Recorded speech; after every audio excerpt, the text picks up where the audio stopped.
Well, good morning. Well, week out from getting back on the Appalachian Trail, so figured I might as well start getting the legs kind of moving. Been down for a week, you know, and been able to knock out a bunch of stuff at home. So now it's time to kind of shift back and kind of get the legs moving. So I am going to tackle the Arkaquah Trail today. They say it's like the hardest or one of the hardest trails in Georgia, so we'll see. So it starts out with about a 2 mile, like a mile and a half to 2 mile incline up to Brasstown Bald. So I'm pretty excited about that. But first, I'm gonna head over to the Track Rock archaeological area, which I find fascinating. And it's 1,000-year-old petroglyphs that are kind of carved into a rock. So I'll take you up there and show you that.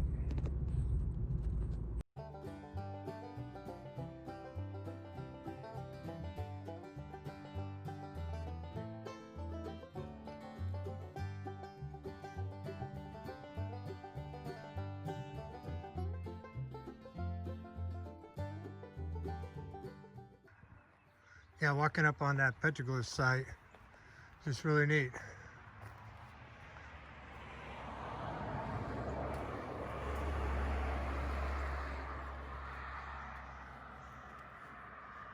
You can see like the carvings in the rock.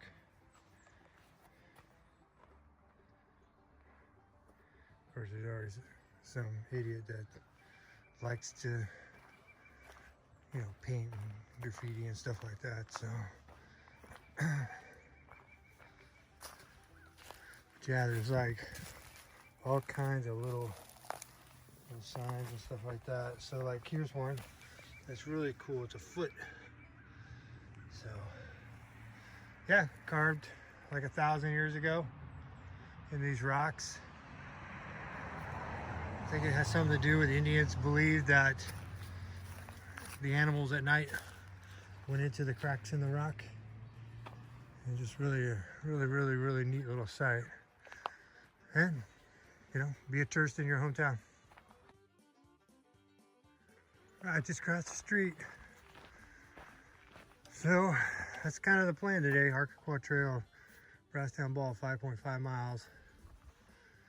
It looks like you go down and it's like an immediate climb up to the bald. So I'm pretty excited about this. I've been wanting to do this trail for a while, just never quite got to it. So many trails locally, but yeah, looks pretty awesome. There's other old guy just roll into the parking lot, jumped out of his car with a truck of poles, and he just kind of headed out. So antiquities, pretty cool.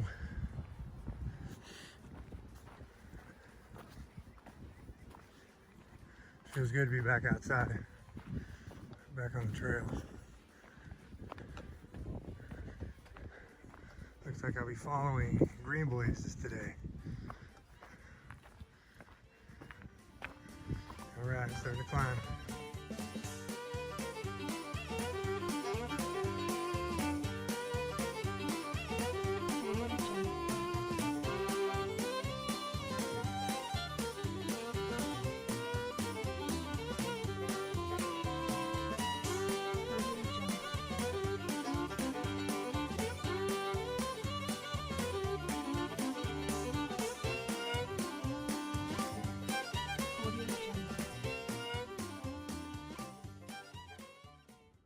I kind of made it as far as I'm going to be able to make it on this trail. So if you see, this is like a super sketchy spot, like the trail, and then there's blowdown. All that is blowdown, and it's muddy from all the rain. So that whole area right there was about a foot to the left until I put my foot on it and the whole thing started sliding. So that kind of got my attention pretty quick. So I actually climbed all the way up around and up, and then try to get up through here. But it's like a bunch of bushwhacking on not so steady ground. So I think I'm gonna I think I'm gonna call it as far as trying to get all the way up, which is a bummer because I'd like to get up to Brasstown Bald, but I just don't see how I can get across without sliding halfway down this hill. So anyways, I think I'm gonna kind of go back. My feet are all super muddy now from sliding. You can kind of see my slide marks, you know, kind of up there. And of course my hands are all muddy too. So I think I'm just gonna head back that way, which is still all blowdowns. It just is a little bit more rock. So in actuality, there may be a trail. Maybe a trail that actually kind of goes up this way. So I'm gonna go look at that before I 100% call it, but I think I'm gonna call it. Well, that was super not fun. I just hit this and I just slid down the side of the rock. So, well, my wrist is a little sore. Super awesome. There's my glasses. Truck and pull. Another truck and pull. Yeah, I think we're good.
Well, up on Brasstown Bald, which is pretty awesome.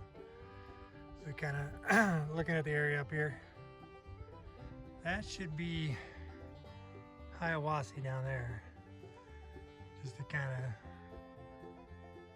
get your bearings, which means Blairsville's out that way.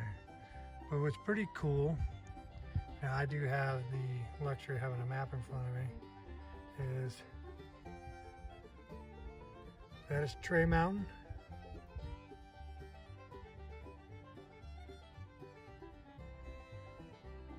Unicoi Gap.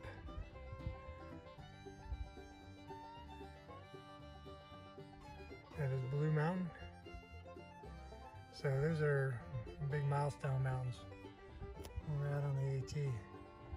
So kind of coming up and around this side. Absolutely stunning.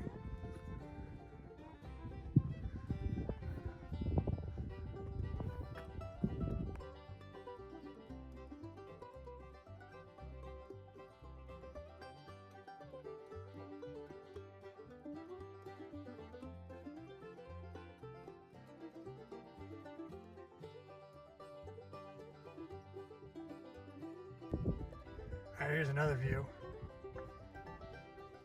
So, kind of looking at this.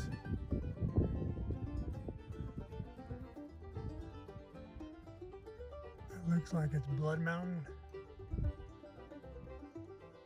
and the Springer Mountain is up over in there.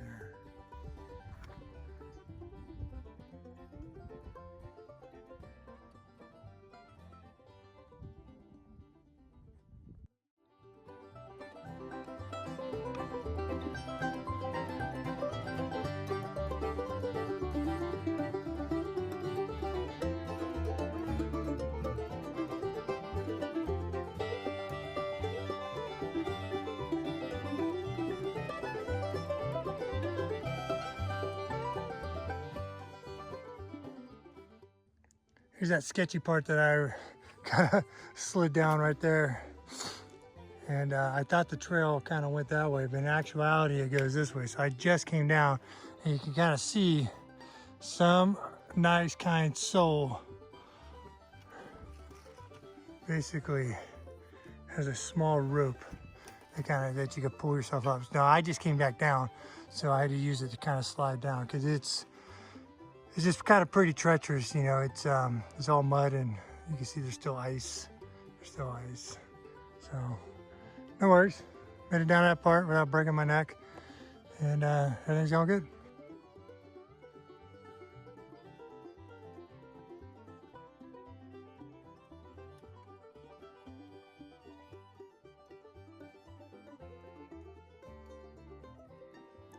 Well, just made it back to the car.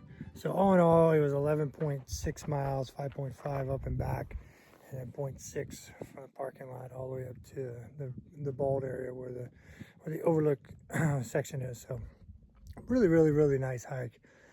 I would say that's a legit hike. A lot of ups and downs. I wouldn't say it was any harder or any easier than, you know, probably an average day on the Appalachian Trail, I think.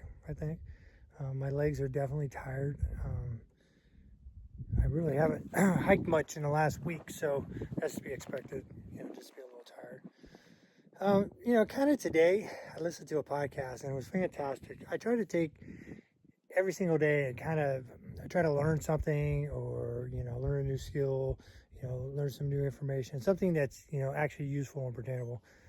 So I was listening to a podcast by Jocko, and most people know who Jocko Willink is, and it was episode 219 on his podcast, and he had Rose Schindler on there, you know, Auschwitz survivor, and it was fantastic. He helps her kind of narrate through her book, with her kind of talking through it. She's a very elderly lady, but the story is phenomenal, and I personally believe every freedom-loving, you know, red-blooded American should listen to that story and really take the lessons to heart. You know, how easy it is to lose your freedom, you know, whether, you know, First Amendment freedoms, through cancel culture and things like that. And this is not a political podcast, so I'm not going to go down that rabbit hole. But, you know, one of the things that really stood out to me was, you know, that willingness, I don't know if it's willingness is the right word, to show up every single day, do your best, and to survive in just the absolute worst conditions. So fantastic. I'll leave a link to it in the bottom in the description. But yeah, I personally think it's well worth your time. But yeah, so today I haven't worn a Teen RWB shirt in a long time. So it was good to rock the eagle out there and just to be outside. So anyways, yeah, looking good. Looking forward to getting back on the Appalachian Trail. Looking forward to, you know, being back there, suffering every day and just showing up, you know, and every day you just got to show up. So anyways, thanks.